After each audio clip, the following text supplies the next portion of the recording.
نحمده ونصلي على رسوله الكريم اما بعد فاعوذ بالله من الشيطان الرجيم بسم الله الرحمن الرحيم إياك نعبد وإياك نستعين صدق اللہ العظیم۔ اللہ رب العزت اپنے کلام پاک میں ارشاد فرماتے ہیں ایاک نعبد، کہ ہم خاص تیری ہی عبادت کرتے ہیں، وَإِيَّاكَ نَسْتَعِينُ، اور تجھ ہی سے ہم مدد مانگتے ہیں۔ تو بھی دیکھیے اس آیت کریمہ کے اندر اللہ تعالیٰ نے دو باتوں کو بیان فرمایا ہے۔ پہلی بات یہ بیان فرمائی کہ ایاک نعبد، کہ ہم اللہ تعالیٰ کی ہی خالصتاً عبادت کرتے ہیں، اور اللہ کے علاوہ کسی اور کے لیے جائز نہیں کہ ہم کسی اور کی بندگی کریں، کسی اور کی عبادت کریں، کسی اور کی بات کو مانیں۔ اور نعبد لفظ اصل عبادت کے لیے استعمال ہوتا ہے کہ کسی کی عبادت بندگی کرنا۔ اور جس طرح اللہ تعالیٰ نے ہم پر احکامات لاگو کیے، نماز، روزہ، زکوٰۃ، حج کی شکل میں،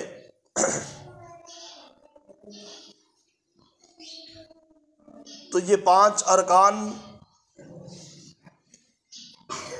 یہ کوئی 5 ارکان ہی اللہ کی عبادت نہیں، بلکہ اللہ کی عبادت میں سارے معاملات شامل ہیں۔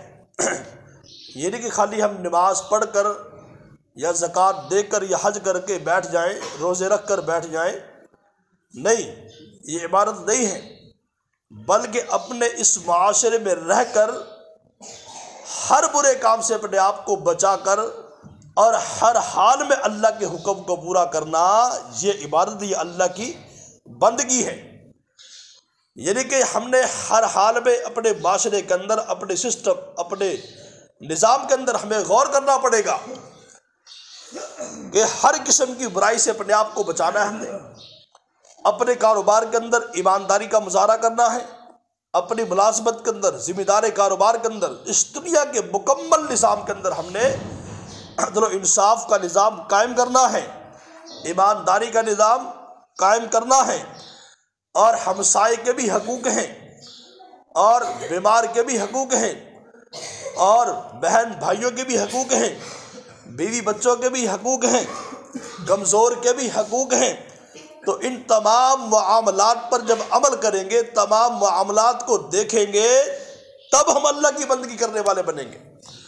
اگر خالی نماز پڑھ کے بیٹھ گئے اور حقوق العباد کو، معاملات کو، معاشرت کو ہم نے چھوڑ دیا، تو اصل دین یہ ہے، اصل بندگی ہی یہ ہے کہ اپنے آپ کو بڑی عاجزی، انکساری کے ساتھ کسی ذات کے سامنے جھکا دینا، اپنے آپ کو عاجزی، انکساری کے ساتھ کسی ذات کے سپرد کر دینا۔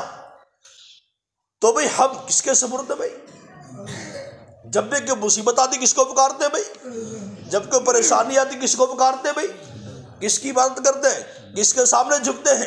کیونکہ ہمیں سبق یہ دیا گیا کہ قالوا انا للہ و انا الیہ راجعون، کہ جب بھی ہم پر کوئی مصیبت آئے تو ہم اپنی زبان سے الفاظ کہے کہ باری تعالیٰ، ہمارا مال، ہماری جان، ہماری اولاد، یہ سب کچھ تیرا ہے، اور ہم تیری طرف ہی لوٹ کر آنے والے ہیں۔ کیونکہ صحابہ کرام کی زندگی میں، حضور کی زندگی میں ہمیں یہ سبق ملتا، فرمایا کہ جب بھی کوئی مصیبت آتی، کوئی پریشانی آتی، تو فرمایا کہ حضور اللہ کی طرف متوجہ ہو جاتے، صحابہ کرام مسجد کی طرف بھاگتے، مسجد کو دوڑتے، کہ تاکہ اللہ کے سامنے جھکے، 2 رکعت نفل پڑھے، اللہ سے مانگے، اللہ کے سامنے جھکے، اللہ کی بندگی کرے۔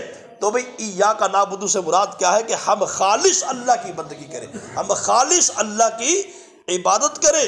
تو بھئی تمام چیزیں اس میں شامل ہیں، تو بھئی حق بھی اس ذات کا بنتا ہے کہ جس نے ہر چیز ہمیں عطا کی، جس نے ہر چیز ہمیں نعمت دی، جس نے کھانے کے لیے پھل پھول باغات غلے ہر چیز اس نے ہمیں دی، زمین آسمان مکمل کائنات کا نظام ہمارے تابع کر دیا، اور ہمارے جسم پر آنکھ کان دل و دماغ ہاتھ پاؤں مکمل ہمیں ایک حسین و جمیل انسان اللہ تعالیٰ نے بنا دیا، ایک نمونہ بنا دیا، تو بھئی حق بنتا ہے کہ جس نے ہر چیز ہمیں عطا کی عبادت اسی ذات کی جائے۔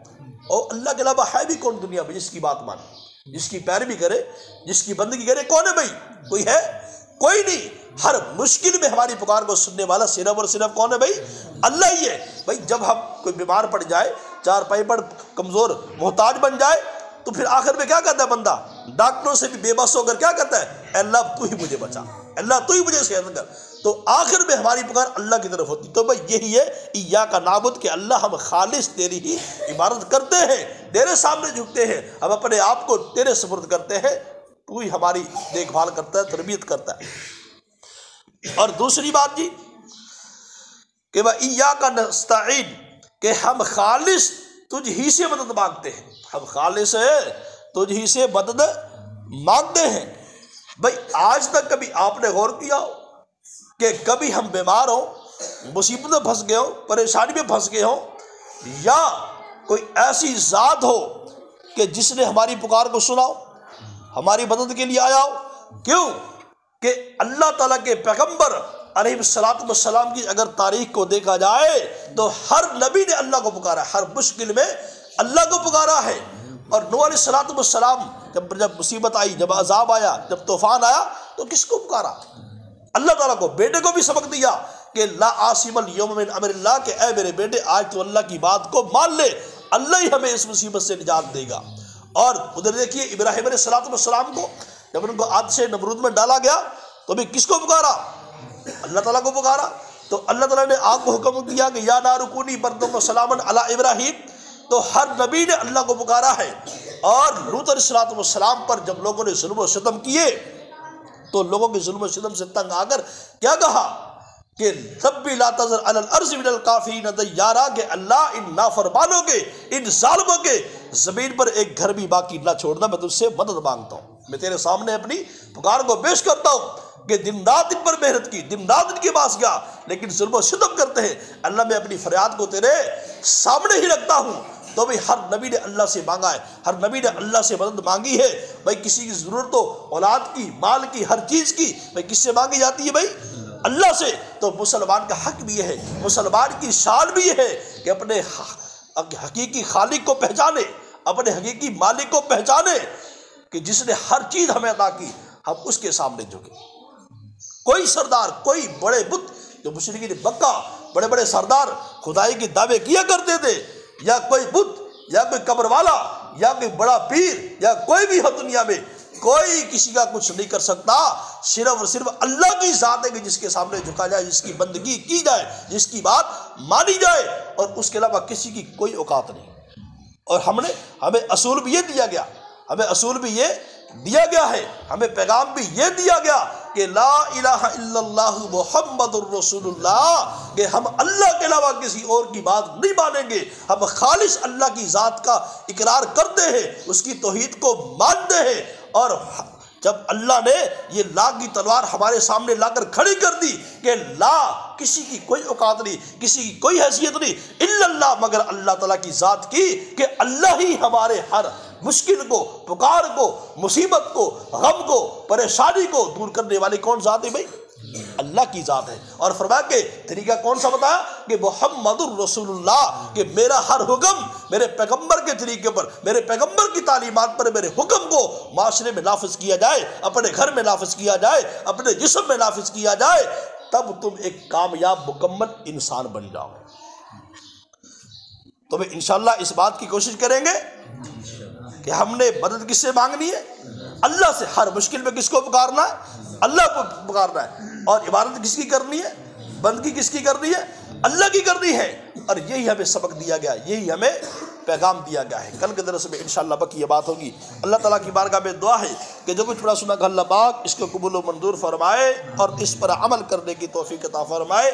وآخر دعوانا ان الحمد للہ رب العالمین۔